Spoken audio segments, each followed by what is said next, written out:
দেশের সকল জনগণের একটাই দাবি, সরকারের নির্ধারিত রেট করা হোক সকল ওষুধ কোম্পানির সকল ওষুধটি হলো বর্তমান মানুষের নিত্য প্রয়োজনীয়। সকল মানুষ, গরিব দুঃখী নেই, সকল মানুষের ওষুধ প্রয়োজন।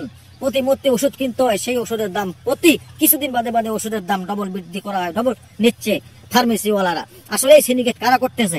এই জন্য সরকারের কাছে উদাত্ত আহ্বান জানাই, স্বাস্থ্য মন্ত্রণালয়ের কাছে আহ্বান জানাই, দেশের জনগণের একটাই দাবি, ওষুধের নির্ধারিত মূল্য দেওয়া হোক, ওই মূল্যে জনগণ ওষুধ কিনবে, ঠিক আছে? আর ওই মূল্যে ওষুধ ফার্মেসিরা আপনার মনে করেন কোম্পানি থেকে ওষুধ কিনবে, যেন আপনার আঙ্গুল ফুলে অন্য লোক কেলা গাছ হইতে না পারে।